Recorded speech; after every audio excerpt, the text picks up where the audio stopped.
Hello, friends. Welcome to An Academy. This is me, Dr. Siddharth Arora, and friends, welcome to a very important session for all of you. I would sincerely suggest all of you कि आप इस video session का एक एक minute देखिए, एक एक minute आपके काम आएगा and I would be absolutely suggesting you कि तुम इस वाले वीडियो को अप्लाई करो ना। इसका रीज़न क्या है? इसका रीज़न ये है कि एम लक्ष्मीकांत जो बुक है फॉर पॉलिटी, ये एक स्टैंडर्ड टेक्स्ट बुक है for every one who is an aspirant for UPSC civil service examination. ऐसा कोई स्टूडेंट नहीं होगा जो इस बुक से वाकिफ़ नहीं है, जो इस बुक को पढ़ता नहीं है। But the problem here is on after teaching thousands and thousands of lakhs of students, मैंने एक चीज़ नोटिस की कि एम लक्ष्मीकांत को actually effectively and fast read किए बिना आप एक्चुअली वेस्टेज ऑफ टाइम ही कर रहे हो। So M Laxmikanth is a very voluminous book and it is a data rich book. अब इस बुक को एक्चुअली यूटिलाइज कैसे करना है, इसको जाने बिना अगर आप इस बुक को करते हो, so it actually reduces your chances of cracking this exam. So मैंने जब अन अकेडमी ज्वाइन किया और जब मैंने अन अकेडमी पर पहला यूट्यूब सेशंस बनाए, तो I was very curious to know कि मैंने यूट्यूब पर जो summary sessions of M Laxmikanth, जब तक फिफ्थ एडिशन था तब बनाया, तो I realise the vacuum that was there in people's perception of how Lakshmikant should be read and vis-a-vis how they actually read it. So in this session, it's a small session. इस session में मैं तुम्हें बताऊंगा how to effectively read Lakshmikant and in a time constraint manner. एक limited time में आप कैसे लक्ष्मीकांत की बुक का पूरा फ़ायदा उठा सकते हो। This is the entire session. जो लोग मुझे नहीं जानते, I am doctor Siddharth Arora. Unacademy में मुझे मेरे कोच सिड लाइव SIDLIVE के नाम से जाना जाता है। Thousands and thousands of students have utilized this code to join my plus classes, to join my iconic classes, and so on and so forth. I request you to join. जब भी आप plus classes, iconic classes या अन academy की भी कोई भी subscription लेते हैं, please use the code SIDLIVE SIDLIVE and you will get an immediate huge discount and will be very happy to teach you. So ये है मेरा टेलीग्राम चैनल।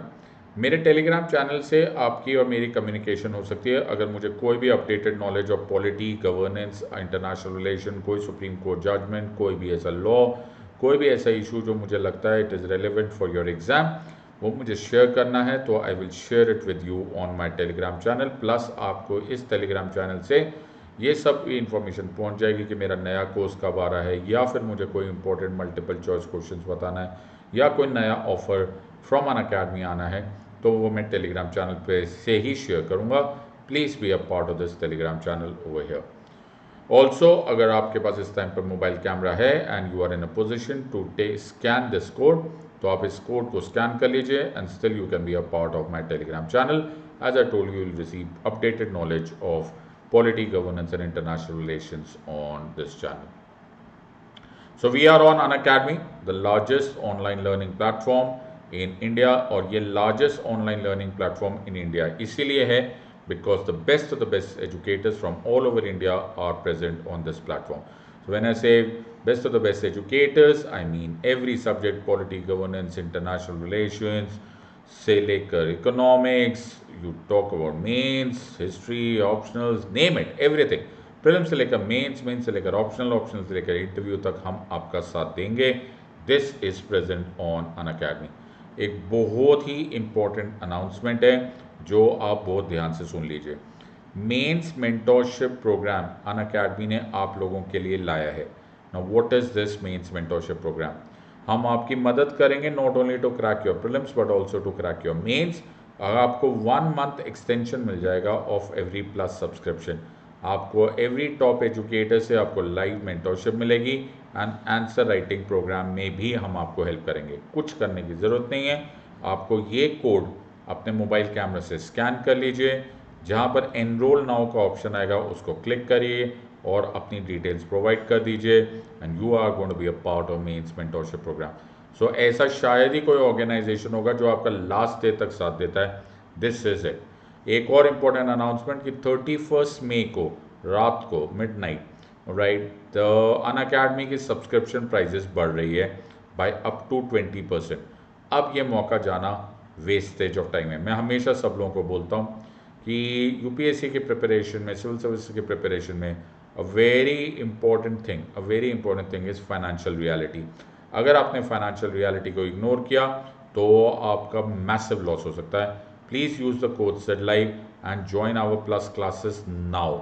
मैंने बहुत सारे कोर्सेज लॉन्च किए और अभी रिसेंटली मेरा पॉलिटी का कोर्स लॉन्च हुआ है।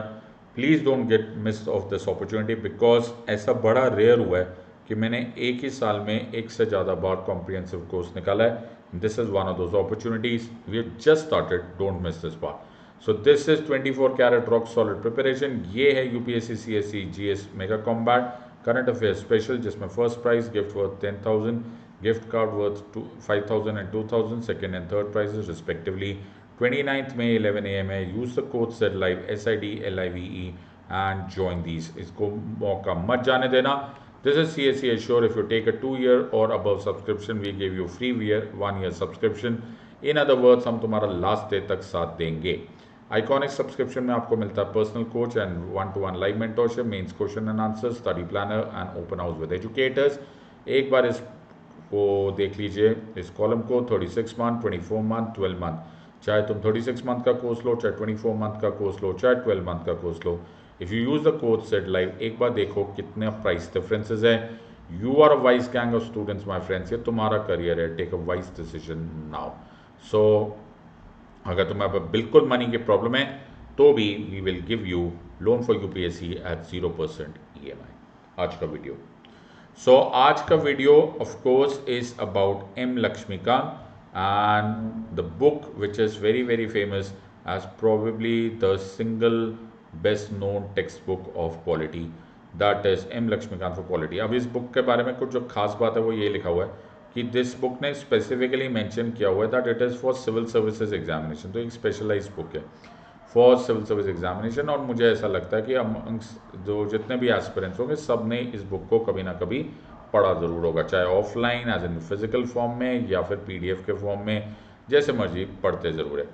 अब मैं ये 6th एडिशन का स्क्रीनशॉट इसलिए शेयर कर रहा हूँ बिकॉज आजकल द लेटेस्ट एडिशन है 6th एडिशन। हाउएवर जो लोग के पास 5th एडिशन है, I am very sure that you are in an equally good position. कोई प्रॉब्लम नहीं है, you can continue with your 5th edition. तो इस कहानी पे ज़्यादा टेंशन मत लो कि 5th एडिशन है कि 6th एडिशन है। इनफैक्ट मैंने भी जो स्ट्रैटेजी अभी बना रहा हूँ उसमें मैं हो सकता है जो इंडेक्स यूज़ कर रहा हूँ वो 5th एडिशन का ही हो रहा। It doesn't make any difference. Yes, there are certain new chapters and certain updates, but those are minor things. You can always mix it up. So अगर you cannot afford या फिर you do not available or you don't have the access to 6th edition, let it be। इसमें कोई बड़ी बात नहीं। So इस video में मैं करूँगा क्या, मैं इस वीडियो में तुम्हें एक यूनिक मेथड बताऊँगा, एक यूनिक तरीका बताऊँगा जिससे आप लक्ष्मीकांत फॉर इंडियन पॉलिटी को इफेक्टिवली और फास्ट रीड करोगे। अब मेरा प्लान कुछ ऐसा है कि हम इसको 50 डेज में ख़त्म करेंगे। Okay, so we will finish it off in 50 days. Right, ये 50 डेज का टारगेट है। राइट, हम इसमें 6 वीक्स का अलग से पैटर्न बनाएंगे और जो लास्ट 8 डेज है उसको हम लोग एक लास्ट लैप की तरह फाइनल डैश के फॉर्म में देखेंगे। तो मेरा प्लान होगा 6 हफ्ते में अलग अलग पैटर्न में इसको पढ़ना है और फिर लास्ट 8 डेज का एक अलग से पैटर्न होगा। So let us try and understand कि ये कर क्या रहे। सो मेरा ऐसा इंसिस्टेंस है, अब क्योंकि मैं ये वीडियो बना रहा हूँ तो मैं चाहूँगा कि तुम इसका पूरा फ़ायदा उठाओ। तो मैं ये चाहूँगा कि तुम ना एक नोटबुक ले लो, पेन पेपर ले लो और व्हाटएवर, और उसको लिखना स्टार्ट करो जो मैं तुम्हें बता रहा हूँ। एंड देन तुम्हारे मन से आहा निकलेगा, वाह यार ये भी एक कोई तरीका। बिकॉज ये केवल सजेशन नहीं है, this is not merely a suggestion, this is going to be a very logical suggestion. और तुम्हें ऐसा विश्वास हो जाएगा कि यार इसमें कुछ खास बात है इस तरीके से पढ़ने का। सो M. लक्ष्मीकांत अपनी बुक हाथ में उठा लो, 5th एडिशन है या 6th edition, and then let's get into it. तो अरे वाह, तो ये गाड़ी तुम्हारी हुई नहीं, मतलब ये गाड़ी की फ़ोटो तुम्हारी हुई। सो ये गाड़ी मैंने तुम्हें क्यों दिखा रहा हूँ, मैं ये गाड़ी इसलिए दिखा रहा हूँ क्योंकि मुझे इस कार की फ़ोटोग्राफ के साथ एक हिंदी मूवी का डायलॉग याद आ रहा है। और तो मूवी का नाम भी रेस था और उसमें the hero was Saif Ali Khan. और सैफ अली खान साहब ने एक बहुत अच्छा डायलॉग बोला जो मेरे दिल को छू गया। वो डायलॉग था, and I quote, race car नहीं, कार चलाने वाला जीतता है। सो ये बड़ा ही लॉजिकल पॉइंट था, मुझे बड़ा जम गया, मेरे को ये लाइन बड़ी अच्छी है। रेस जो होती है वो कार नहीं, कार को चलाने वाला जीतता है। इन अदर वर्ड्स, एक रेस है जिसमें जैसे फरारी है, ओहो वो फरारी चला रही है, तो फरारी गाड़ी है, इसकी speed higher speed 400 kilometre 300 kilometre है। लेकिन अगर तुम्हें इस गाड़ी का प्रॉपर एफिशिएंट यूज़ करना नहीं आया तो ये गाड़ी वो रेस नहीं जीत सकती। रेस वो जीतेगा जो, अगर even if he does not have a Ferrari, उसके पास कोई और गाड़ी हो जिसकी इतनी हॉर्स पावर ना हो, लेकिन he is a very effective driver, वो इस गाड़ी को भी हरा देगा।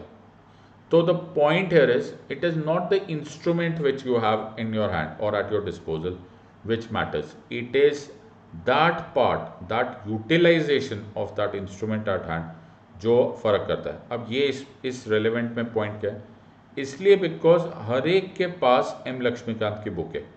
मैंने जैसे बोला, ऐसा शायद ही कोई यूपीएससी सिविल सर्विस एग्जामिनेशन का एस्पिरेंट होगा जिसके पास एम लक्ष्मीकांत की बुक ना हो।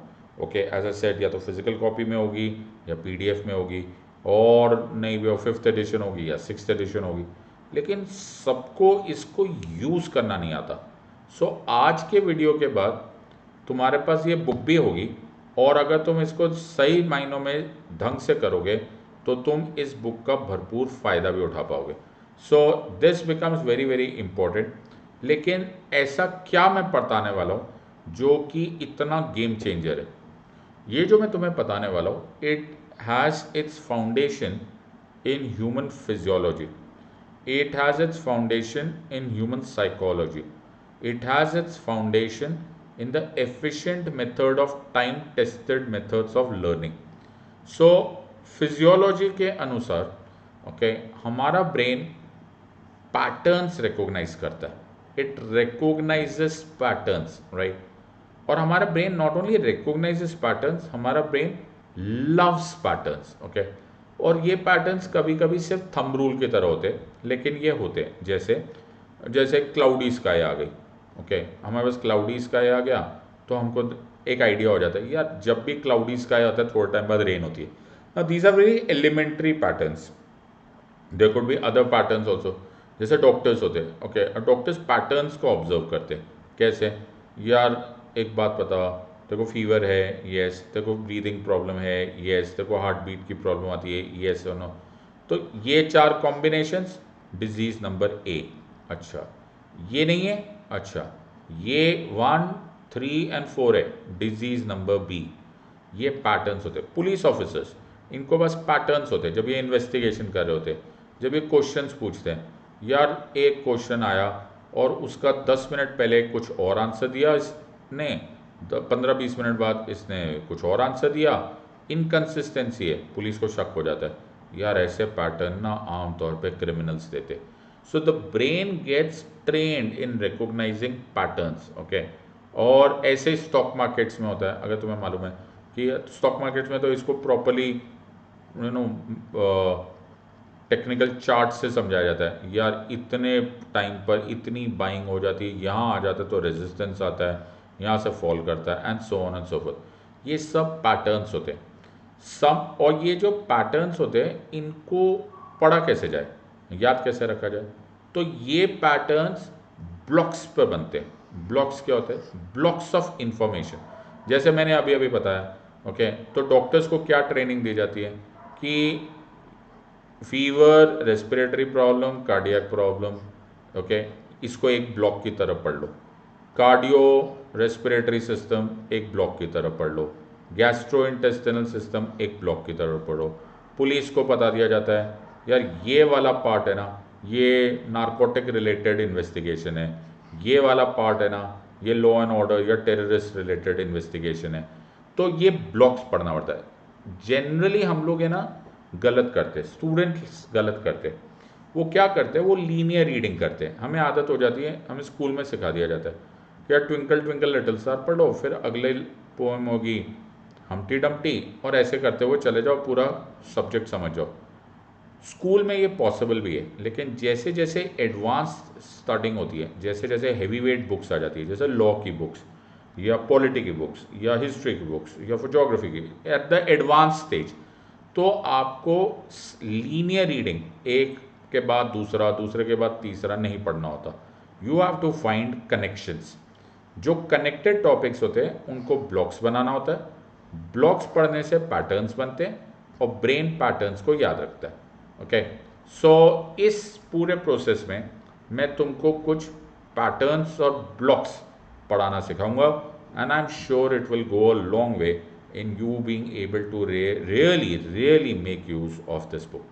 So as I told you, हम 6 हफ्ते और 8 दिन 6 वीक्स का अलग पैटर्न प्रोग्राम और 8 दिनों का अलग प्रोग्राम में हम इस पूरे स्ट्रक्चर को पढ़ेंगे। सो स्टार्ट करते हैं। और एज आई टोल्ड यू, ये मेरा आइडिया है, it is a time tested method, it is a style of making good use of Laxmikanth, ये दी स्टाइल नहीं है। तुम इसको ट्वीक करना चाहते हो तो पक्का करो, मुझे कोई प्रॉब्लम नहीं है, लेकिन what is important here is that you first give my method a try. इसको एक बार ट्राई करके देखो, I am sure it will work good for you, और अगर ये चल जाएगा तो it will be of great use to you. So एक बार ट्राई करके देखो, थोड़े टाइम के लिए इसको सिर्फ ऐसे ट्राई करो कि this is the method to go to. एक बार इसको ट्राई कर लो, अगर जम गया तो इसी को कंटिन्यू करना, नहीं तो चेंज कर लेना। सो वीक 1 में मैं तुम्हें जो मेरी पैटर्न के अनुसार सजेस्ट करूंगा कि तुम सेंट्रल गवर्नमेंट पार्ट 3 मतलब जो तुम्हारे 5th एडिशन ऑफ लक्ष्मीकांत में होगा, आई एम श्योर 6th एडिशन में भी आसपास ही होगा। ओके, सेंट्रल गवर्नमेंट के टॉपिक से स्टार्ट करो। अब तुम्हें ये लगेगा सर सेंट्रल गवर्नमेंट के टॉपिक से क्यों स्टार्ट करना, देखो इसका रीज़न है। जैसे इसमें जो टॉपिक्स है वो है president, okay, vice president and prime minister. तो मैं पहले सजेस्ट कर रहा हूं यूनियन एग्जीक्यूटिव का स्ट्रक्चर। तो यूनियन एग्जीक्यूटिव, तो अभी के लिए आप केवल एग्जीक्यूटिव, तो हमारे पैटर्न को, हमारे ब्लॉक को हम नाम देते हैं एग्जीक्यूटिव। एग्जीक्यूटिव हम पढ़ना स्टार्ट कर रहे हैं, और एग्जीक्यूटिव में हम स्टार्ट कर रहे हैं यूनियन एग्जीक्यूटिव। अब ये बहुत ही मज़ेदार बात होती है। इसका रीज़न क्या है, क्योंकि जो स्टार्ट कर रहा है अपनी प्रिपरेशन, मैं 99.9% एश्योर्ड हूँ कि उसको प्रेसिडेंट के बारे में कुछ तो मालूम ही होगा, वाइस प्रेसिडेंट के बारे में कुछ एक आध वर्ड तो मालूम ही होंगे, प्राइम मिनिस्टर के बारे में। तो ये this is amongst the most visible form of government. Okay, इसमें हम लोग रोज़ ही देखते हैं, न्यूज़ में देखते हैं, मोदी जी हमको रोज़ दिखते हैं, and so on and so forth. So इसमें हमें कोई प्रॉब्लम नहीं हो रही। दूसरी बात ये है कि these are very related topics. कैसे रिलेटेड, कैसे भाई? तो ये देखो, ये president is the formal head of the state, हाँ, prime minister is the real head executive, हाँ, ये कनेक्टेड हो गया। फिर article 74, 78, okay, president and prime minister के बीच में inter relation. So there shall be a union council of minister to be headed by the prime minister who shall aid and advise the president in discharge of his duty according to the constitution of India। तो ये क्या हो गया जी, ये connection हो गया। Okay, सो president और prime minister के बीच में ये कनेक्शन है। Who appoints the prime minister? President. Okay, whom will the prime minister resign to? President. So when I say this, these are very connected topics, okay, the friend philosopher guide and relationship and so on and so forth। Rank 1 per in the table of precedence, president. Rank 2 per is vice president. Rank 3 per is the prime minister, तीनों union executive. Article 52, article 63, article 74 connected to each other, और सारे के सारे union executive के head में। तो मेरे ख्याल से ये बहुत ही not simple by any stretch, लेकिन हाँ बड़ा visible part of the government है, and everybody likes reading about something which is very very visible. तो प्रेसिडेंट, अच्छा, जब आप पढ़ रहे हो president, vice president, prime minister, तो इसको, अब ये वीक 1 है ना, 7 डेज है ना, 7 डेज मत करो, 5 डेज, तो इसको आधा आधा नहीं करना।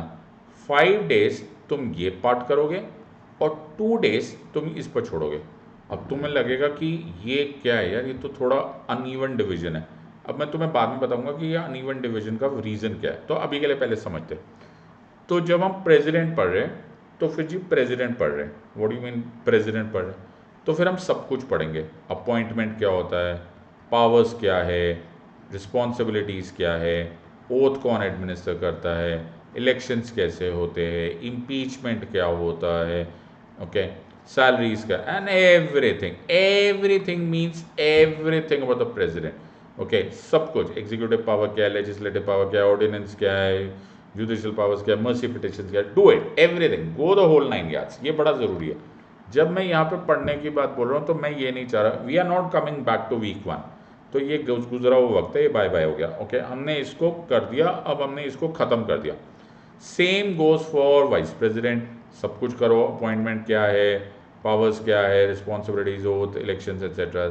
इनके इलेक्टोरल कॉलेज और इनके इलेक्टोरल कॉलेज में क्या फ़र्क है, इनकी ओथ और इनकी ओथ में क्या फ़र्क है, इनके इलेक्शन का मेथड और इनके इलेक्शन के मेथड में क्या फ़र्क है, and so on so forth. यहाँ पर एक्टिंग प्रेसिडेंट होता है क्या, यहाँ पर एक्टिंग वाइस प्रेसिडेंट होते हैं कि नहीं होते, all of, I mean just go for it. Qualification, इनकी क्वालिफिकेशन, इनकी क्वालिफिकेशंस क्या है, इनका रेजिग्नेशन, इनका रेजिग्नेशन क्या है, इनका मेथड ऑफ रिमूवल और इनका मेथड ऑफ रिमूवल क्या है, इम्पीचमेंट किसका होता है, and so on and so fourth.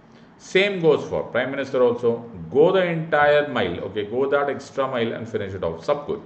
फिर ना सिर्फ, अब प्राइम मिनिस्टर के टॉपिक में तो 2 टॉपिक्स आ जाएंगे, एक प्राइम मिनिस्टर आ जाएगा, एक यूनियन काउंसिल ऑफ मिनिस्टर्स आ जाएगा।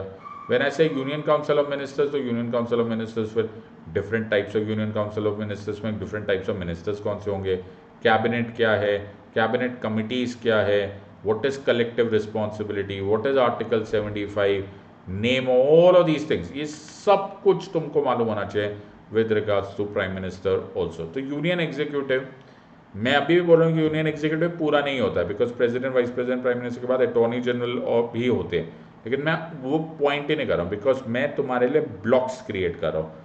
सो go very very carefully on this spot and 5 days रच के, एक एक दिन, 1.5 दिन भी निकालोगे तो भी यू विल गो, मतलब मेरे ख्याल से there is nothing called too much detail. आप ये इसको पूरी तरह से पढ़ लो। अब इसको इतना डिटेल में क्यों पढ़ा जा रहा है, इसको इतना डिटेल में पढ़े जाने का इसलिए फ़ायदा होगा बिकॉज 5 दिन के बाद अचानक स्टेट गवर्नमेंट की बारी आएगी, और जैसे ही स्टेट गवर्नमेंट की बारी आएगी तुमको रियलाइज़ होगा कि 5 दिन का ये एफर्ट इतना काम का क्यों हुआ, क्योंकि यहाँ पर आई am not saying same, but I am saying connected topics होगा। तो head of the state, the formal head of the state eight the level of the union president, formal head of the state eight the level of the state is governor. तो ये related topic हो गया, तो तुम connect हो। उसी तरह से there shall be a council of ministers at the union headed by the prime minister who shall aid and advise the president. There shall be a council of ministers, यहाँ पे हो गया आर्टिकल 74, यहाँ हो गया article 163. Okay, so there shall be a council of ministers at the level of the state called as the state council, which will be headed by the chief minister who shall aid and advise the governor the discharge of his duty. Are you understanding? तो इससे क्या हो जाएगा, तुम्हें hardly कुछ change करना पड़ेगा, practically same चीज़ें तुम्हें दिखेगा। 15% of the total strength of Lok Sabha will be यूकॉम, यहाँ पे 15% ऑफ विधानसभा विल बी एसकॉम and so the chief minister. तो ये कनेक्टेड टॉपिक्स हो जाएगा, तुम्हें पता भी नहीं चलेगा। इनफैक्ट मैं 2 दिन भी एक्स्ट्रा दे रहा हूँ, ओके, वो 2 दिन में भी तुम्हें ज़्यादातर गवर्नर पढ़ने का मौका मिलेगा, लेकिन ये सब टॉपिक्स तो प्रैक्टिकली रिलेटेड समझ में आ जाएगा। नाउ व्हेन आई से कि ये पढ़ो और इसमें सिमिलैरिटीज़ ढूंढो, आई डोंट मीन कि सिर्फ सिमिलैरिटीज़ ढूंढो, व्हाट आई मीन इज़ कि इसमें हो सकता है डिफरेंसेस भी दिख जाए, तो ये भी तुमको रिलेट करना आना चाहिए। तो तुम्हें पता होना चाहिए कि प्रेसिडेंट और गवर्नर के ऑफिस में क्या फ़र्क है, इनमें से कौन सा इलेक्टेड ऑफिस है, यस, इसमें से कौन सा अपॉइंटेड ऑफिस है, ये सब भी तुमको मालूम होना ज़रूरी है। So do all this part. उसी तरह से you must be also being related कि गवर्नर का ऑफिस, ओके, इसमें प्लेजर ऑफ द प्रेसिडेंट क्या है, गवर्नर के ऑफिस को क्रिटिसिज्म क्या है, ग्रे एरिया क्यों बोलते हैं, you can all do this over here. So this becomes a very nice opportunity for you to be able to do this, और ये 7 दिन में बहुत ही अच्छी तरह से हो जाएगा अगर आपने 5 दिन, पहले 5 दिन सेंट्रल गवर्नमेंट के लगाए तो। सो अब चलते हैं हम वीक नंबर 2 पे। अब हमारे ब्लॉक का नाम बदल गया। अब ब्लॉक का नाम क्या हो गया सर? अब पहले हमारे ब्लॉक का नाम था एग्जीक्यूटिव, अब हमारे ब्लॉक का नाम होगा लेजिस्लेचर। Very good. तो देखो पैटर्न, देखो पैटर्न बनाने का एक तरीका है। सो अब हम लेजिस्लेचर की बात करें तो पिछली बार हम लोगों ने सेंट्रल गवर्नमेंट का एग्जीक्यूटिव से स्टार्ट किया था, इस बार हम सेंट्रल गवर्नमेंट के लेजिस्लेचर से बात करेंगे. When I mean legislature of course I refer to the parliament. So now go as I said the whole 9 years about the parliament. सब कुछ कर लो with regards to parliament. Everything means everything.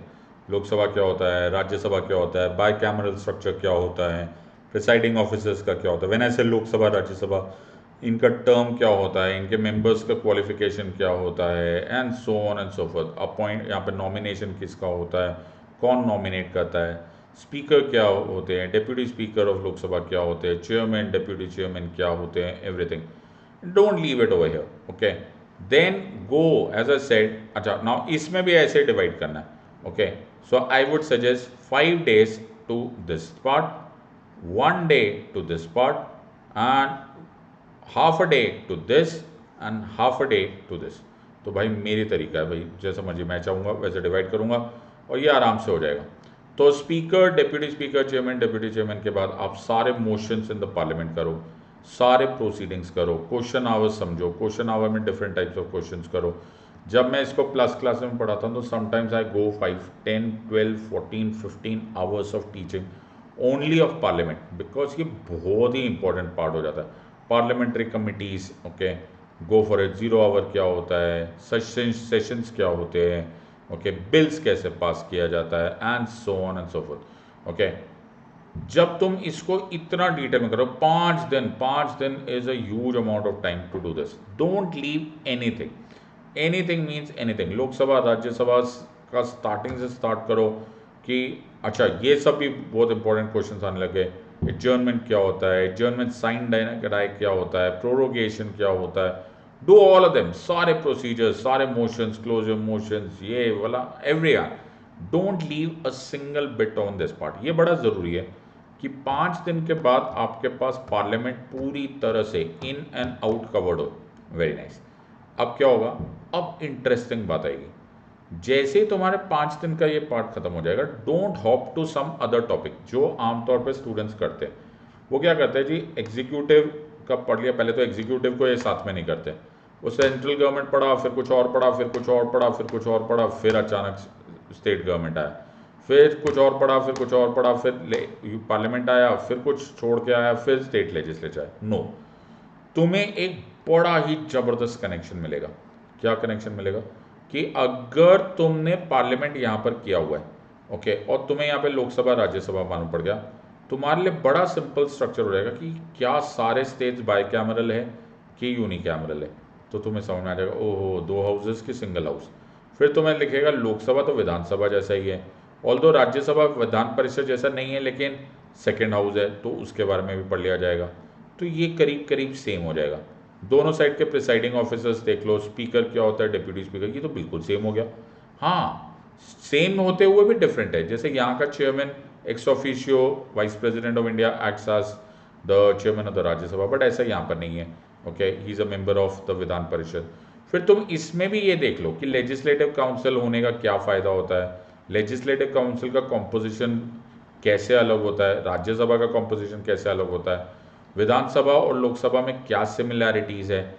और फिर तुम्हें ये हार्डली रिपीट करने की ज़रूरत पड़ेगी क्योंकि मोशंस, प्रोसीडिंग्स एट्सेट्रा ये प्रैक्टिकली सेम है. हाँ, बिल्स में थोड़ा चेंजेस आएगा. So you will be able to do bills का पोर्शन. हाँ, तो तुम्हें पता होना चाहिए कौन सा बिल नहीं पास होता या कौन सा बिल पास होता है, तो उसमें क्या. अच्छा, व्हेन यू डूइंग दिस, इसमें खास ध्यान दीजिए कि मेजोरिटीज़ पढ़ लो कि कौन सी मेजोरिटीज़ कहाँ पर लगती है, एब्सोल्यूट मेजोरिटी कहाँ लगती है, सिंपल मेजोरिटी कहाँ लगती है. Do it as a said, go the long way. तुम्हारे पास एक पूरा दिन है और उस पूरे दिन में तुम्हें एक्चुअली जो जो मेजोरिटी मिलेगा वो ओवरलैपिंग पॉइंट्स मिलेगा. जो रह गया होगा वो 10% रह गया होगा, जो 10% करने के लिए एक दिन ज़रूरत से ज़्यादा है. एक्चुअली इतना ज़्यादा पढ़ने की ज़रूरत ही नहीं पड़ती. So you finish the entire structure. अब इंटरेस्टिंग बात, अब तुमने लेजिस्लेचर पढ़ लिया at the level of the union, legislature पढ़ लिया at the level of the states. Now is a very nice opportunity कि why not let's study anti defection law. क्योंकि एंटी डिफेक्शन लॉ इन पर भी एप्लीकेबल है, इन पे भी एप्लीकेबल है. Why not study office of profit, क्योंकि वो इन पे भी एप्लीकेबल है और इन पे भी एप्लीकेबल है. तो this is a very beautiful combination possible. अगर आपने इस टाइम पर पढ़ लिया तो आपको फिर से दोबारा the so called re inventing the wheels, और दोबारा स्टार्ट करने की जरूरत नहीं पड़ेगी. So I think it's a very beautiful connection, और दोनों में काफ़ी हद तक रिलेटेड ही है. तो इधर आर्टिकल 102 है, इधर आर्टिकल 191 है. You can understand this. ये बड़े अच्छी तरह से कनेक्ट हो जाएगा. और ऑफिस ऑफ प्रॉफिट और एंटी डिफेक्शन पे क्वेश्चंस बहुत कॉमनली आते हैं. You will be doing this part. अब मैं जो तुम्हें बताने वाला हूँ that will be an aha moment, कि कनेक्शन की हद होगी जी, इतना भी कनेक्शन किया जा सकता है. सो कनेक्शन की हद कैसे होती है, तो आप जब यहाँ पर पढ़ रहे होंगे या आपको यहाँ पढ़ना है, दोनों ही जगह पे कहीं पे भी होगा, तो आप बजट ज़रूर पढ़ोगे. द पासिंग ऑफ बजट, बिल्कुल बात ज़रूरी है. अब बजट एक ऐसा टॉपिक है जिसको मैं बोलता हूँ that it is a combination of static and the current affairs of polity. क्योंकि हर साल बजट आएगा तो करंट अफेयर्स भी है, लेकिन ये स्टैटिक भी पार्ट है, इसलिए भी ये बड़ा इंपॉर्टेंट टॉपिक हो गया. दूसरा इंपॉर्टेंट बात यहाँ पर यह है कि बजट एक ऐसा टॉपिक है जो कि दो सब्जेक्ट्स में कंटिन्यूसली ओवरलैप हो जाता है. कौन सा दो सब्जेक्ट? जैसे पॉलिटी और इकोनॉमिक्स में कंबाइन हो जाता है. सो थोड़ा obviously the aspects will change between polity and economics, but having said so both of them are there. Okay, so this is an important part. अब मैं वैसे पढ़ाने वाला तो नहीं हूँ, so just explaining it to you in so called very in a snapshot moment. Let me explain this budget. तो budget में क्या होता है? बजट में द लेजिस्लेटिव होता है that grants money to the executive that will spend this money in the next financial year. बताओ इससे सिंपल लाइन में मैं क्या समझाऊँ तुमको, the entire process of budget. अब ये जो मनी है, द ग्रांट है, ये जो ग्रांट है ये ठीक से स्पेंड हुआ या नहीं स्पेंड हुआ. ओके, ये आपको कैसे पता चलेगा? ये आपको पता चलेगा बाय चेक्स एंड बैलेंसेस. कौन करेगा checks and balances? Auditing process. कौन करेगा auditing process? Comptroller auditor general of India. So this becomes a solid connection, a kind of connection जो प्योर आहा मोमेंट है कि क्यों ना मैं बजट के साथ बजट के साथ कैग भी टॉपिक खत्म कर दूं. So it becomes a huge connection. और जब कैग होता है तो कैग ऑटोमेटिकली रिलेट हो जाता है पब्लिक अकाउंट्स कमेटी के साथ. सो एक कमेटी का भी टॉपिक हो गया, पब्लिक अकाउंट्स कमेटी भी हो गया, doctrine of checks and balances भी हो गया, and everything gets connected to budget. So एक ही टॉपिक से द वे आपने इसको सर्कुलेट किया, तुम्हारा ब्रेन रेडी हो जाता है with forming certain patterns. Okay, कि हाँ यार this is how things are functioning, and then your brain starts running within itself. तुम सो भी रहे होंगे ना, तो क्योंकि वो पैटर्न्स बन चुके हैं, योर ब्रेन विल स्टार्ट से हाँ यार ये समझ में आ रहा है, it is becoming logical.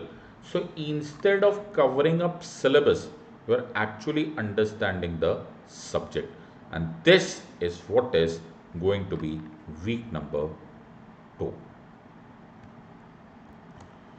Now comes week number 3. थक गए होंगे तुम लोग. हाँ, week number 1 and week number 2 बहुत ही ज़्यादा इंटेंस हो गया. यस, लेकिन you have cross a large portion of your course and I congratulate you for this. तो तुमने सेंट्रल गवर्नमेंट और स्टेट गवर्नमेंट दोनों के executive as well as legislative ये दोनों ऑप्शंस खत्म कर दिए. तुमने related office of profit, anti defection law खत्म कर दिया. इनफैक्ट तुमने एक बहुत ही सॉलिड कनेक्शन करके बजट के साथ कैग और पब्लिक अकाउंट्स कमेटी वगैरह वगैरह सब कुछ खत्म कर दिया. तुम मानोगे नहीं, बट अगर तुमने ये भी ठीक से कर लिया हो तो तुम्हारे 30 to 40% of the polity, the heavy weight polity portion तुमने कहीं ना कहीं टच जरूर कर लिया. अब वीक नंबर 3 पे मैं सजेस्ट करूंगा लोकल गवर्नमेंट. अब जो इसमें सो कॉल्ड लो लेवल या फिर बेसिक लेवल कॉमन सेंस ढूंढने की कोशिश करेंगे, वो बोलेंगे यार सिद्धार्थ सर ये बड़ा सिंपल सी बात है, आपने पहले सेंट्रल गवर्नमेंट किया, फिर स्टेट गवर्नमेंट किया, अब लोकल गवर्नमेंट करना बनता है. I would give it to you कि हाँ यार you can actually understand this also, but मैं एक्चुअली एक एस्पिरेंट की नज़र से देख रहा हूँ. होता क्या है कि वीक नंबर 1 एंड 2 के बहुत ही इंटेंस थे, और इंटेंस के साथ साथ जो ज़्यादातर एस्पिरेंट फ्रेंड्स हैं ना, उनको ये दोनों टॉपिक्स इंटरेस्टिंग भी लगता है. मुझे ये इंटरेस्टिंग वर्ड समझ में नहीं आता, मतलब एग्जाम में भी इंटरेस्टिंग होता है लेकिन होता है. Okay, people find certain topics interesting. Now I am not, who am I to take the fun away from subject. तुम्हें पढ़ना है, तुम्हें इंटरेस्टिंग लगता है तो करो. अब इंटरेस्टिंग तो इसके बाद और बहुत सारे टॉपिक्स आएंगे. ओके, जैसे जुडिशरी बड़ा इंटरेस्टिंग टॉपिक है, I can be very sure of this part. तो मैं यहाँ पर तुम्हारे सो कॉल्ड इंटरेस्टिंग, तुम्हारे फन में थोड़ा सा इंटरफेयर करना चाहता हूँ. और दो चीज़ें का रीज़न है, एक तो मैं तुम्हारे ये इंटरेस्टिंग को relatively non interesting point of local government में इस टाइम पर डाल देता हूँ। 2 हफ्ते से तुम इंटरेस्टिंग में हो ना।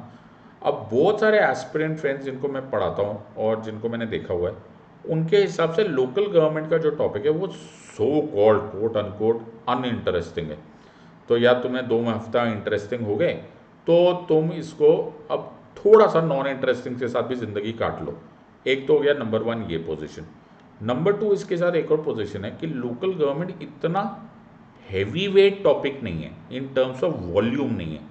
अगर तुम पंचायती राज और अर्बन लोकल गवर्नमेंट्स पढ़ना चाहोगे, मेरे हिसाब से ये 3-4 दिन से ज़्यादा का टाइम है नहीं। यस, तो ये जो 3-4 दिन का टाइम नहीं है, तो इस टाइम पे क्या होगा, you can go a relatively relax माहौल में। बिकॉज अगर तुमने देखा पार्लियामेंट में it is very very very very intense. तुम्हें बहुत सारे टॉपिक्स करने हैं। इसमें क्या करना है, इसमें 73rd 74th अमेंडमेंट कर लो, आर्टिकल 40 को रिलेट कर लो, 11th शेड्यूल 12th शेड्यूल कर लो।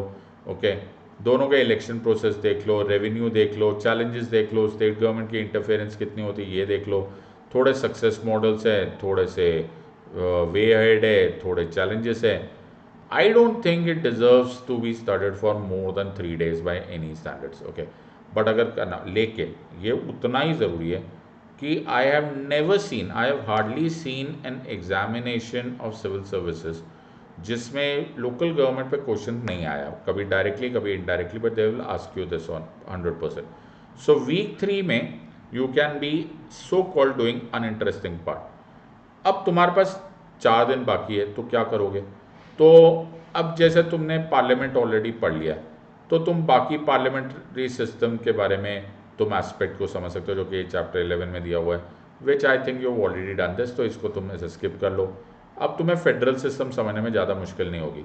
सो तुम्हें ये समझ में आ जाएगा कि फेडरल सिस्टम क्या होता है, कैसे डिवीजन ऑफ पावर होती है बिटवीन, और डिस्ट्रीब्यूशन ऑफ पावर होती है rather between the centre and the state. 7th schedule का क्या रूल है, union list, state list, concurrent list को कैसे करते हैं, why is India called as a quasi federal structure with a unitary tilt? Because अब तुम सेंट्रल गवर्नमेंट और स्टेट गवर्नमेंट दोनों पढ़ चुके हो, एग्जीक्यूटिव भी और लेजिस्लेटिव भी, तो तुमको ये बात मालूम पड़ गया होगा कि हम लोगों को अपॉर्चुनिस्टिक फेडरल स्ट्रक्चर क्यों बोला जाता है, हमने यूनिटरी स्ट्रक्चर क्यों नहीं किया, फेडरेशन, ट्रू फेडरेशन और क्वासी फेडरेशन में क्या फ़र्क होता है, बेसिक स्ट्रक्चर डॉक्ट्राइन में क्या था, और सो एंड सो फोर्थ। जब तुम्हें ये सारी चीज़ें मालूम पड़ जाएगी तो तुम्हें अचानक इंग्रेडिएंट्स भी समझ में आने लग जाएंगे कि ओहो ये तो गड़बड़ होगी। ओके, राज्यसभा भी हमारे यहाँ पर एक तरह से is a voice of the state, तो एक्चुअली राज्यसभा भी इंडिकेट और अदर एग्जेम्पलीफाई कर रहा है फेडरल सिस्टम को। ये सारी चीज़ हो जाएगी। जब तुम फेडरल सिस्टम समझ जाओगे तो तुम्हें समझ में आ जाएगा कि फेडरल सिस्टम में फेडरेशन या फेडरल सिस्टम होता क्या है। So federal system is the distribution of power between 2 or more type of government as provided by the constitution. ओहो, तो कॉन्स्टिट्यूशन के अनुसार अब तुम सेंटर स्टेट रिलेशंस भी पढ़ लो, सारे कॉन्स्टिट्यूशन प्रोविजंस। मैंने अजीब सी एक बात देखी है, ओके, और ये मैंने एस्पिरेंट फ्रेंड्स में देखा है कि वो लोग सेंटर स्टेट रिलेशंस नहीं पढ़ते। अजीब बात है, अरे बहुत इंपॉर्टेंट है, बिकॉज इंडिया में जो हमारा फेडरल सिस्टम है, पहली बात तो हमारा एक अलग सा फेडरल सिस्टम है, we have a unique federal system. दूसरी बात है ये एक खूबसूरत सा रिलेशनशिप है, it is a very beautiful relationship. तो मैं हमेशा जब पढ़ाता हूँ तो मैं बोलता हूँ कि जो फेडरल स्ट्रक्चर है इंडिया में वो करीब करीब सबसे खूबसूरत चीज़ है, सबसे ज़्यादा इंटरेस्टिंग एंड उसी टाइम सबसे ज़्यादा चैलेंजिंग सिस्टम भी यही है। तो ये जो सेंटर स्टेट रिलेशंस है, ये जो सेंटर स्टेट रिलेशंस है, ये सेंटर स्टेट रिलेशंस आपने पढ़ने हैं। तो अब इसमें भी 2 पॉइंट्स ले लेना, एक तो इसमें कॉन्स्टिट्यूशनल प्रोविजंस कर लेना, ये बड़ा मैटर करता है। सो आर्टिकल 245 से 255 246 फिर 268 to 279 and so on so. पहले तो वो पढ़ते नहीं ज़्यादा लोग, लेकिन तुम कर लेना, ये बड़ा इंपॉर्टेंट है। लेकिन यहाँ पर इसको छोड़ना मत, बिकॉज अगर आप द हिंदू या इंडियन एक्सप्रेस या फॉर दैट मैटर कोई भी न्यूज़पेपर इतना टाइम से देख रहे हो, सो ऐसा हो नहीं सकता, इट यूजुअली ऐसा हुआ नहीं है कि आपको हर दूसरे दिन कुछ ना कुछ चैलेंजेस टू फेडरलिज्म एक न्यूज़ के पैटर्न के फॉर्म में ना आए। तो वो be that with relationship to citizenship, be that with relationship to fiscal federalism, distribution of revenue, you name it, it just keeps on happening. Okay, कभी CBI के नाम पर, कभी डिलिमिटेशन के नाम पर, कभी यूनियन टेरिटरी बन गया या नहीं बना, and all that stuff, all of them is somehow directly और indirectly related to the concept of federalism. तो फेडरलिज्म जरूर करना है।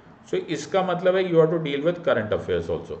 इसमें supreme court judgments and commission, सरकारी commission, Punchhi commission for ARCs, ये सब कुछ यहाँ पर ही ख़त्म कर दो।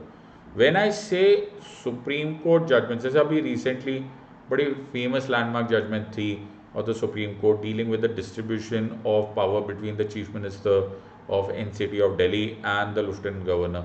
तो अब ये दोनों चीज़ों को कैसे पढ़ना है, तो आपको सुप्रीम कोर्ट जजमेंट्स पढ़ने का मौका मिल जाएगा। उसी तरह से inter state relations, zonal councils, ये सब कुछ पढ़ लो। ऑल्सो फाइनेंस कमीशन, अब देखो टॉपिक का यहाँ से देखो, तुम यहाँ से नंबर देखो 11, 12, 13, 14 एंड 37, बिकॉज फाइनेंस कमीशन अपने आप में एक फिजिकल फेडरलिज्म का कॉन्सेप्ट है, लेकिन वो बहुत टाइम बाद आता है। अब सोचो अगर तुम इसे लीनियरली पढ़ रहे हो तो तुमने ये कर लिया, ये कर लिया, ये कर लिया, ये कर लिया, फिर उसके बाद 14 के बाद 37, बीच में भगवान जाने क्या क्या पढ़ने को मिल जाएगा, तुम इसको पढ़ोगे ही नहीं। So by the time finance commission होगा तुम इसको एक अलग से टॉपिक समझ लोगे, which I don't think that it ये अलग से टॉपिक है।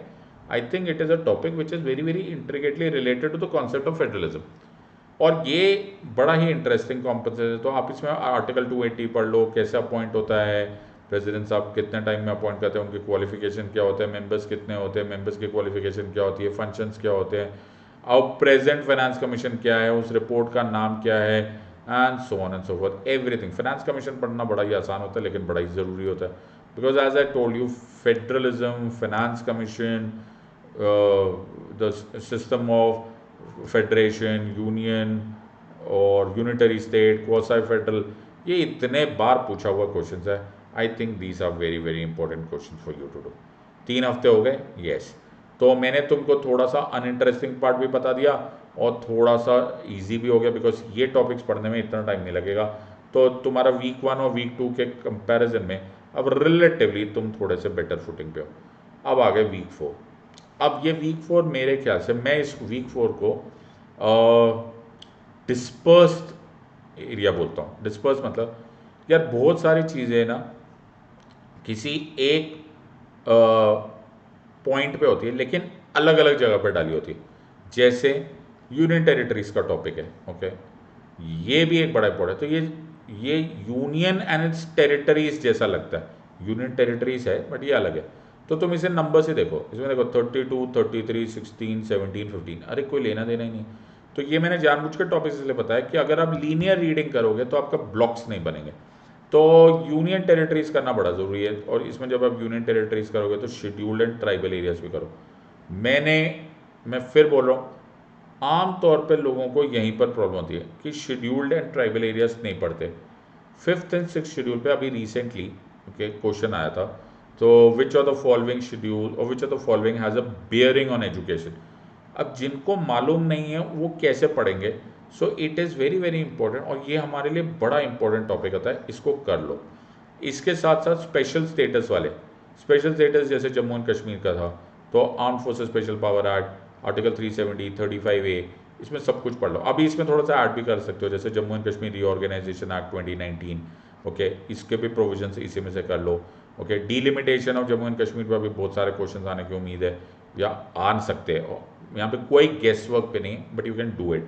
फिर है special provisions for some states, जैसे इसमें आर्टिकल 371 है। अब मैं हमेशा जब भी पढ़ाता हूँ या फिर मैं जब भी ऐसे सरप्राइज क्विज लेता हूँ, मैं 371 पे ज़रूर क्वेश्चन पूछता हूँ, क्योंकि इसका रीज़न है। अब इसका रीज़न क्या है, अब जैसे क्वेश्चन आ गया 371I relates to which state.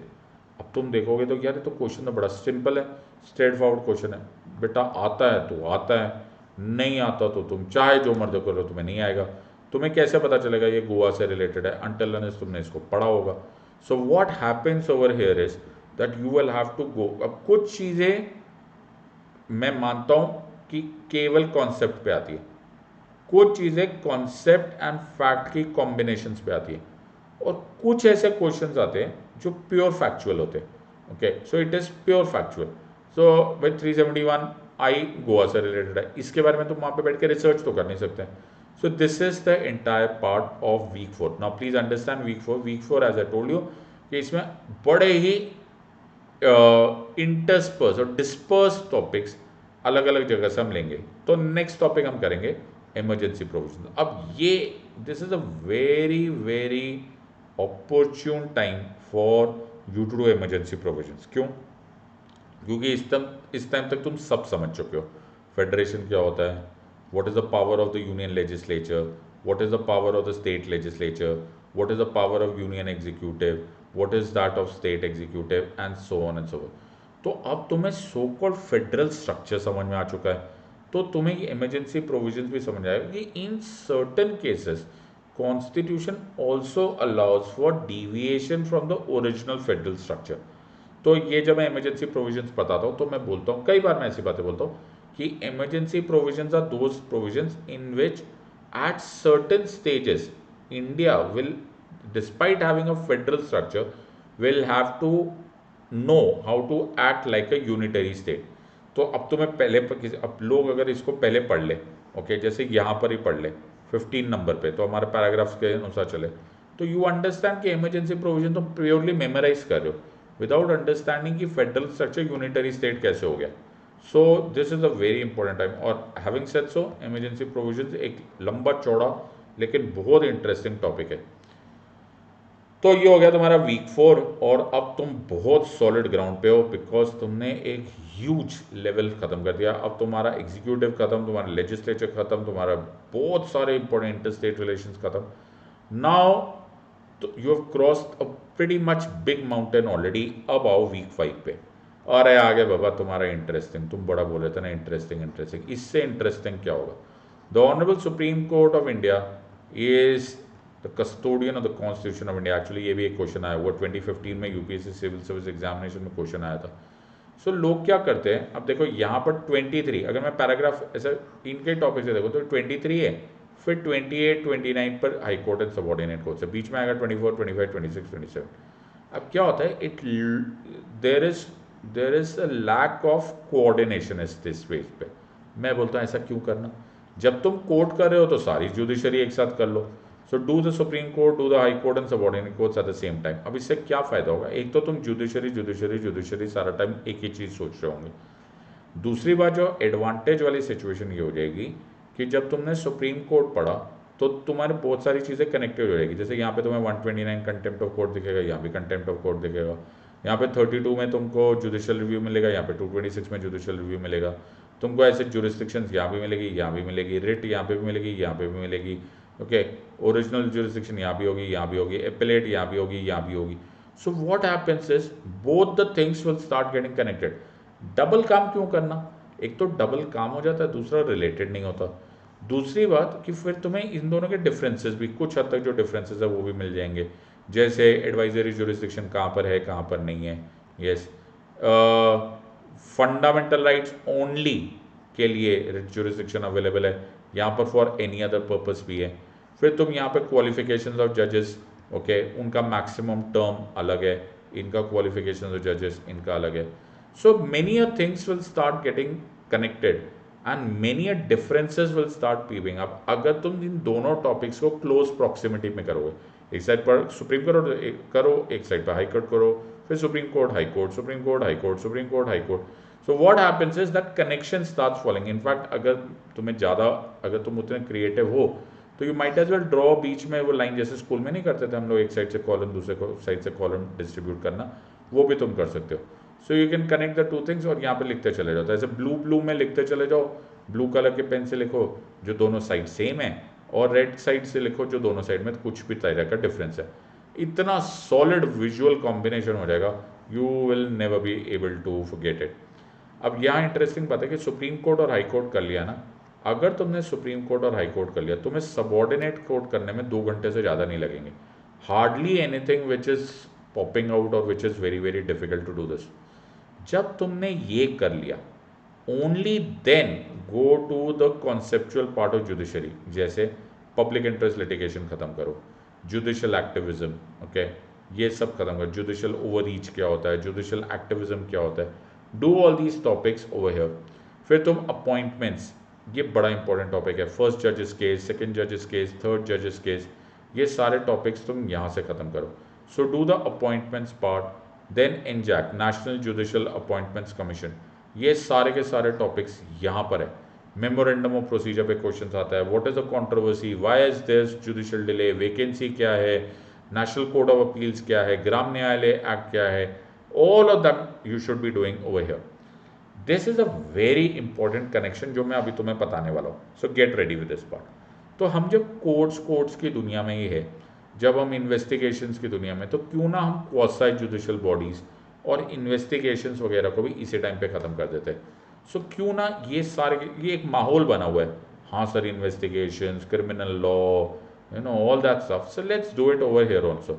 सो इसमें ट्रिब्यूनल्स सारे कर लो, बहुत ही ज़्यादा कॉमन क्वेश्चन है with relationship to tribunalisation justice 323A 323B। अब ये देखो मैंने यहाँ पर लिखा है लोकपाल एंड लोकायुक्त। अब तुम्हें लगेगा ये डिस्पर्स टॉपिक है, प्रैक्टिकली अनकनेक्टेड टॉपिक है, सर्टनली नॉट। तो यहाँ पे दिख रहा है सेंट्रल विजिलेंस कमीशन, हाँ, और यहाँ पे दिख रहा है सीबीआई, तो मैंने जानबूझ कर देखा है। तो क्या करो, तुम सीबीआई पढ़ लो। देखा जाए तो विनीत नारायण केस अब अपने आप में एक इम्पॉर्टेंट केस हो गया, सीबीआई अपने आप में एक अच्छा टॉपिक है, लेकिन सीबीआई विनीत नारायण केस के बाद, केज्ड पैरेट कमेंट के बाद, सेंट्रल विजिलेंस कमीशन को बोला गया कि anti corruption division of CBI का ओवरऑल सुपरिटेंडेंस आप देखेंगे। और फिर 2003 में you know the statutory body हो गया and so on so fourth. फिर उनकी माइल्ड सुपरिटेंडेंस हुई, फिर डिमांड आने लग गई कि लोकपाल बनाया जाए। अन्ना हजारे रैली के बाद फिर लोकपाल एक्ट पास किया गया और 2013, और हमारे फर्स्ट लोकपाल आए जस्टिस पिनाकी चंद्र घोष। ये कनेक्टेड हो गया ना। सो व्हाट हैपेंस इज, आपने सीबीआई भी कर लिया, आपने उससे रिलेटेड सीवीसी भी कर लिया, और आपने लोकपाल एंड लोकायुक्त भी कर लिया। जब तुम इधर हुई तो quasi judicial bodies like NHRC भी कर लो, और attorney general. I am not saying ये by any stretch of imagination ये लोग एग्जैक्टली वैसे ही कनेक्टेड है, बट तुम लोग कोर्ट के माहौल में हो तो क्यों ना पढ़ लो। और attorney general, solicitor general, advocate general, ये ज़रूर पढ़ लो। बहुत सारे लोगों को मालूम ही नहीं पड़ता, वो तो वो पढ़ते ही नहीं कि what is, who appoints them, उनको रिमूव कैसे किया जाता है, इनकी सैलरी क्या है, can they do private cases और नॉट। और ये यूनियन एग्जीक्यूटिव के पार्ट है attorney general, so you should be knowing everything about this part. NHRC से बड़े रिलेटेड क्वेश्चंस आने लगते हैं, पेरिस प्रिंसिपल्स क्या होता है, बिकॉज ये सीधा सीधा यूनाइटेड नेशंस की बात होने लगती है। ओके, सोली सोराब जी की statement and so on and so forth will come in week 5। बहुत ही इंटरेस्टिंग पार्ट है एंड बहुत ही relatable subject will be week 5। अब वीक 6 पे आते हैं। जब हम वीक 6 पे आते हैं तो इसको दो पार्ट्स में डिवाइड कर दो। अब बहुत ही फाइन ट्यूनिंग होनी चाहिए, then you will understand this. So week 6 को दो पार्ट्स में डिवाइड कर देते हैं। पहले हाफ में कॉन्स्टिट्यूशनल बॉडीज कर लो। अब रुको, अब इसको 3 दिन मानो या 4 दिन मानो या 3.5 दिन मानो, जो मानना मान लो। लेकिन अगर तुम मैं 4/8 मिनट बोलता 4 दिन ही ले लो, मुझे कोई प्रॉब्लम नहीं। लेकिन everything in bold letters about elections commission of India, article 324 to 329, political parties की रजिस्ट्रेशन कैसे होती है, सिंबल्स कैसे होते हैं, सिंबल्स कैसे अलॉट किए जाते हैं, what is the advantage of national party, state party, nomination कैसे होता है, स्टार कैंपेनर्स कैसे होते हैं, इलेक्शन के रिफॉर्म्स, ओके, कैसे हम मनी की मिस यूज़ को स्टॉप कर रहे हैं, ओके, ये बॉन्ड्स का क्या रोल है, मॉडल कोड ऑफ कंडक्ट का क्या काम है, इलेक्ट्रॉनिक वोटिंग मशीन से related discussions, everything falls under elections. Elections एक ऐसा टॉपिक है। अच्छा, व्हेन आई से इलेक्शंस तो don't do only constitutional provisions, also do representation of people's act, okay, Lily Thomas case का क्या वैल्यू है, आरओपी एक्ट 1950 1951 का क्या वैल्यू है, do all of them, everything in and out, okay. इसमें जरा भी आलस मत करना, जरा भी don't try to cut the corners, make sure that you do everything. Elections पे रिलेटेड, इलेक्शन कमीशन के कॉम्पोजिशन से related, voting age, electoral roll preparation, article 325, 326, universal adult suffrage, franchises, do everything. Voters क्या होता है, voters की disqualification क्या होती है, सेक्शन 62 की क्या वैल्यू है, section 66, do everything. As I said, मैंने से एवरीथिंग ये बोल्ड लेटर्स में बोल रहा हूँ, इलेक्शंस कंप्लीटली होना चाहिए। तो 3 या 4 दिन तुम इसमें स्पेंड कर दो, कोई प्रॉब्लम नहीं, ओके। और बाकी जो लास्ट हाफ है उसमें तुम इसको 3 दिन मान लो, ओके। तो ये तुम्हें ना तुम्हारे स्कूल के दिनों को याद दिलाएंगे। स्कूल के दिनों की क्यों याद दिलाएंगे? तो स्कूल के दिनों में क्या करते थे हम लोग, एक टॉपिक आता था ना, हमें पल्ले पड़ता था कि क्या हो रहा है, हम सिर्फ रटने लग जाते थे, ये सुनो। सो वैसे ही इसको रटने का, तो प्लानिंग कमीशन ऑफ इंडिया पढ़ लो, जो ये टॉपिक्स है, ओके, 44, 45, 49, 50, 35, देखो कुछ भी रैंडम है, इसमें कोई कॉम्बिनेशन नहीं है, ये एकदम फैल गए टॉपिक्स इसका, और इसमें ज़्यादा फनाटिसिज्म करने की ज़रूरत नहीं है। Don't try to memorise beyond a certain level. जी मेरे को तो, मुझे जैसे कुछ लोग बोलते हैं कि सर के सारे चीफ इलेक्शन कमीशन याद करने हैं क्या? अरे सर्टेनली नॉट, अभी जो प्रेजेंट है वो याद कर लो, और पहले वाले सुकुमार सेन साहब उनको याद कर लो। That's how you do things, okay, so it's very practically possible for you to be doing this part. So planning commission, NDC, central information commission, SIC, union public, etc etc etc etc, ये सब कुछ कर लो, और ये 3 दिन तुम्हारा school है। सोचो कि तुम स्कूल में बैठे हुए हो, और जब तुम स्कूल में बैठे हो तो तुम्हें कोई प्रॉब्लम ही नहीं है, तुम जो मर्जी करते चले जाओ, कोई रोकने वाला नहीं है, रटते चले जाओ, ओके। और ये प्योर रटने के टॉपिक है, इसमें हार्डली कुछ ऐसा होगा जो तुम याद नहीं कर पाओगे या जो तुम्हें समझ में नहीं आएगा। लेकिन जैसे मैं बोल रहा हूँ डोंट बी अ फैनेटिक, वैसे मैं बोल रहा हूँ कि इसका उतना ही बड़ा इंपॉर्टेंट बात है कि तुम्हें फैक्चुअली सब कुछ याद भी हो, ऐसा भी ना हो कि डायरेक्ट क्वेश्चन आ जाओ तुम बैठे रह गए, तो ये भी नहीं करना। अब हो गया ये वीक 6 का हाफ, और वीक 6 का आधा हाफ तो हमने पहले कर लिया था, जैसे इलेक्शन, मुबारक हो, तुमने 42 डेज की जर्नी क्रॉस कर दी।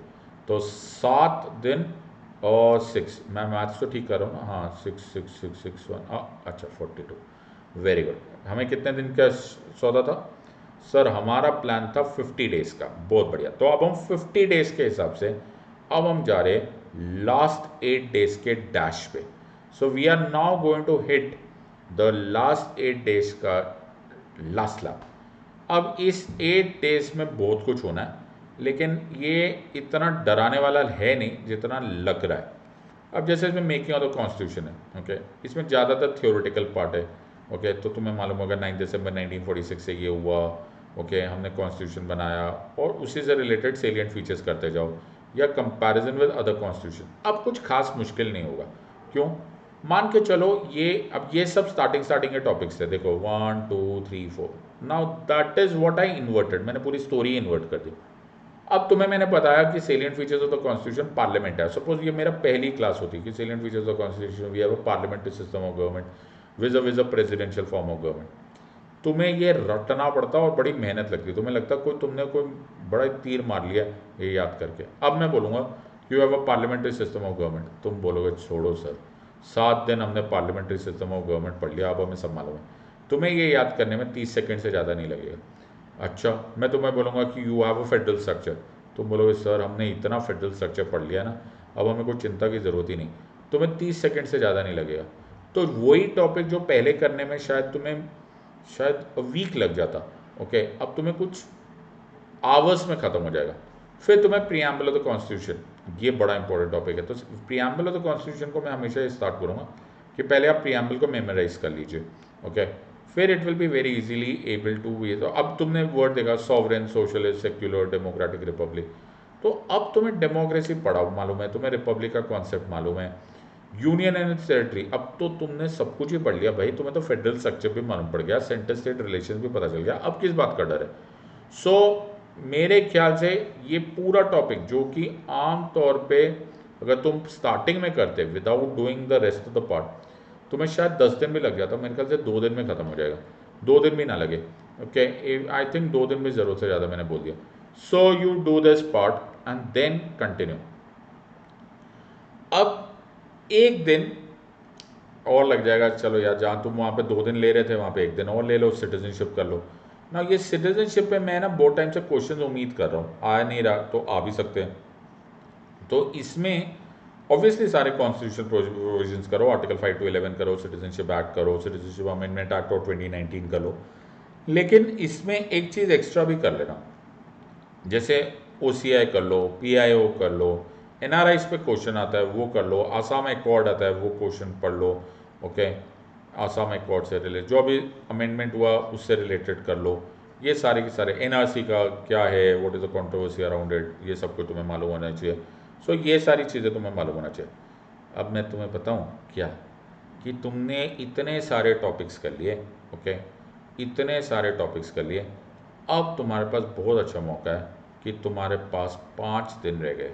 यस, सो 5 दिन में, ओके, तुम फंडामेंटल राइट्स, 5 से भी ज़्यादा दिन है वैसे तुम्हारे पास, fundamental rights, directive principles of state policy and fundamental duties, ये कर लो। Very good. So fundamental rights, directive principles of state policy and fundamental duties मेरे ख्याल से एक ऐसा टॉपिक है जिसमें टाइम लगता है, और ये वो टाइम है जो मैं चाहता हूँ कि तुम इस टाइम को दो, डू इट, ओके। सो इसमें एक एक डेढ़ डेढ़ दिन लगाते चले जाओ, और डेढ़ दिन यार बहुत होता है फंडामेंटल राइट्स, ओके। और खासकर अगर तुमने मेरे वीडियोस देखे हो, मैं सब प्लस क्लासेस में हो, तो डेढ़ दिन में तो तुम मतलब बिल्कुल रिसर्च पे आ जाओगे। इसको ख़त्म करो, इसको ख़त्म करो, इसको ख़त्म करो, छोड़ो मत इनको, ओके। सब कुछ मालूम होना चाहिए तुम्हें, फंडामेंटल राइट्स क्या है, और फिर उससे रिलेटेड प्रोसीजर, डॉक्ट्राइन्स क्या है, ड्यू प्रोसेस ऑफ लॉ क्या है, प्रोसीजर स्टैब्लिश बाय लॉ क्या है, कौन सा वायोलेशन होता है, कौन सा सस्पेंशन होता है, name everything, okay. And in and out case law सारे के सारे पढ़ लो, श्रेया सिंगल केस में क्या था, everything, okay. DPSPs, fundamental duties, सारा का सारा ये कर लिया। आधा दिन और बच गया, क्या करना है सर? तुम लोग सोचोगे आधा दिन में क्या करना है, तो आधा दिन में हम आराम करेंगे, नहीं, आधा दिन में हिस्टोरिकल अंडरपिनिंग्स पढ़ लो। अब तुम्हें हिस्टोरिकल अंडरपिनिंग्स पढ़ने में हार्डली कोई तकलीफ होगी, और इनफैक्ट तुम्हें एक जादूगर जैसे पॉइंट मिलेगा कि हिस्टोरिकल अंडरपिनिंग्स जब आप पढ़ रहे होंगे तो अचानक सब कुछ कनेक्ट होता हुआ दिखाई देगा कि हमने कौन सी चीज़ इवॉल्व करके ली, कौन सा ब्रिटिश राज के समय नहीं था, कौन सा ब्रिटिश राज के समय था लेकिन हमने उसको चेंज किया है, कौन सी चीज़ें हमने डिराइव की है from government of India act 1935, कौन सी हमने नहीं डिराइव की है, कौन सी डी नोवो थी, everything will come together instead of doing the boring kind of studying of historical underpinnings. This is the better place to do it. This way you have covered the entire book in 50 days flat. लेकिन इसको, इसका जो जादू है, वो जो जादू है, that essence is not in finishing the course, उसका जो जादू है is in connecting the dots. आपको डॉट्स कनेक्ट होने पड़ेंगे, आपको ये बात पता होना चाहिए कि यार ये हमने किया पार्लियामेंट, ये हमने किया स्टेट विधानसभा, यहाँ पर लोकसभा और राज्यसभा है, यहाँ पर कहीं कहीं तो विधानसभा और विधान परिषद है, कहीं कहीं विधानसभा है। तो ये तुमको, अब तुमने इसको देखा, अब तुम्हारे मुंह से निकलना चाहिए वाई, ओके, ऐसा क्यों, कि यार लोकसभा और विधानसभा तो ठीक है, राज्यसभा यहाँ पर कंपल्सरीली होता है, यहाँ क्यों नहीं होता? फिर राज्यसभा क्या विधान परिषद जैसा ही होता है, एग्जैक्ट सेम होता है, या फिर डिफरेंस होता है? When you do this, you are connecting the dots. Your brain starts thinking. It goes into a very different mode. और जो कन्फ्यूजन होगा आप मुझसे मेरी प्लस क्लासेस में पूछ लो, I will be very very happy to teach you. Newspapers पढ़ रहे हो, रीड द हिंदू और द इंडियन एक्सप्रेस। अब इसका बड़ा फ़ायदा होता है, तुमने एक न्यूज़ में देखा, अब जैसे रिसेंटली एक न्यूज़ आई, so the vice president, honourable vice president Shri Venkaiah Naidu साहब ने कमेंट किया अपॉन एंटी डिफेक्शन लॉ कि there are certain deficiencies in this law, don't worry. अचानक तुमको वो रिलेट हो जाएगा, यार मैंने एंटी डिफेक्शन लॉ पढ़ा था, ओके, और ऑनरेबल वाइस प्रेसिडेंट साहब इस बारे में कुछ बोल रहे हैं, तो let me make a note of it. क्या होने लग गया? कनेक्शन होने लग गया, एडिटोरियल आया, ओके, एडिटोरियल आ गया, तो there is an editorial on push back to judicial review और push back to a draconian law. अब तुम्हें पता चले भगवान ये क्या हो गया, तो तुम्हें जुडिशियल रिव्यू हो गया। तो इस वाले स्ट्रक्चर में जैसे आपने फंडामेंटल राइट्स किया, तो जब आप फंडामेंटल राइट्स करोगे तो आप बहुत सारी जजमेंट्स भी करोगे, तो जैसे बेसिक स्ट्रक्चर डॉक्ट्राइन आप पढ़ोगे तो आपको और सारी डॉक्ट्राइन समझ में आ जाएगी, बहुत सारी लैंडमार्क जजमेंट समझ में आ जाएगी। सो तुम समझने की कोशिश करोगे कि यार judicial review basic structure doctrine का पार्ट क्यों बनाया गया, इतना इंपॉर्टेंट क्यों है? तो इन अदर वर्ड्स, आपने कहीं भी न्यूज़ देखी या किसी ने सुनाई या पता ही चल गई, या किसी फ्रेंड के साथ कोई काम का दोस्त होगा तो उसके साथ डिस्कशन होते हुए पता चल गया, तो आप इसको अप्लाई कर सकते हो to your static part. So most important thing ये करने पहले तो जो यहाँ तक पहुँच गया मैं तुम्हें शाबाशी दूंगा, क्योंकि तुम बड़े मेजर रिकॉर्ड सेशन पे चले गए हो और ये बड़ा काम की चीज़ हो जाएगी। लेकिन कुछ गड़बड़ है जो लोग फिर भी करते हैं, जैसे don't try to memorise everything that is written in schedules, जो मैं तुम्हें बता चुका हूँ कि इतना भी मत रटने की कोशिश करो जो कि रिक्वायर्ड ही नहीं है, इतना डिटेल में नहीं आता, और इतना डिटेल में आ भी गया तो you might as well take an intelligent guess या एलिमिनेशन, या फॉर दैट मैटर छोड़ के आ जाना, बिकॉज इसका तो रिस्क और द एफर्ट रिवॉर्ड रेशो बहुत ज़्यादा अच्छा नहीं है। रीड रेलेवेंट पार्ट, मैंने पहले बोला है और जो मैं आज भी बता रहा हूँ कि M Laxmikanth is a book, it is not the book to crack this exam, okay, whether some people would agree with me or not, I don't care, okay, लेकिन सच्चाई ये है कि वो दिन चलेगा कि आप सिर्फ इस बुक से सिविल सर्विस एग्जामिनेशन क्रैक कर सकते हो, बट उसमें रेलेवेंट पोर्शन से पढ़ोगे तो तुम्हारा स्ट्रक्चर ईजी हो जाएगा। Revision is a very integral part of this preparation. हम उस टाइम पढ़ते हैं, हमें सब्जेक्ट समझ में आ जाता है, थोड़े टाइम क्या, और तुम्हारी प्रॉब्लम क्या है, तुम सिर्फ पॉलिटी थोड़ा ना पढ़ रहे हो, you are also studying various other topics, various other subjects, and बाद में आओगे तुम पॉलिटी में फिर से घूमते हुए, और जब आओगे तो वो गायब हो चुका होगा, तो इतना बड़ा एफर्ट वेस्ट हो गया। So I would suggest that you must revise very very nicely. और एक्सटर्नल सोर्स रिविजन, ये क्या होता है sir, what is external source revision?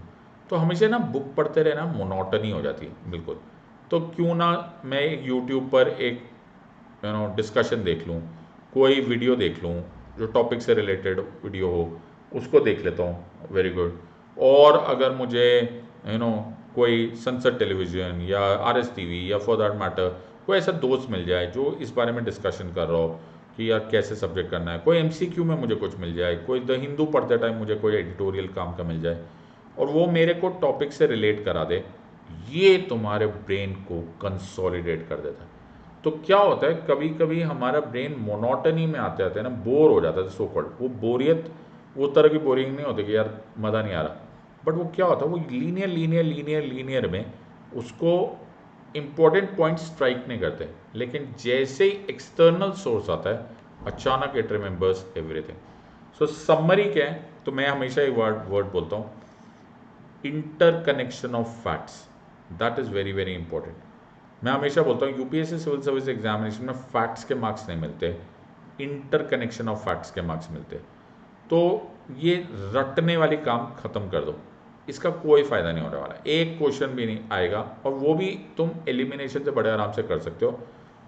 हमें स्कूल में कॉलेज में जिस तरह से सिखाया गया वो अलग था, वो ठीक है गलत है वो मेरी प्रॉब्लम नहीं है, बट सिविल सर्विस एग्जामिनेशन के लिए you must learn to learn, एक अलग ही तरीका है जिसमें एप्लीकेशन है, जिसमें कनेक्शन है, जिसमें अपडेशन है, जिसमें करंट अफेयर्स का भी उतना ही रोल है जितना स्टैटिक पार्ट का है। अगर तुम ऐसा करोगे तो 50 डेज में you are on the way to have completed the entire M Laxmikanth for polity.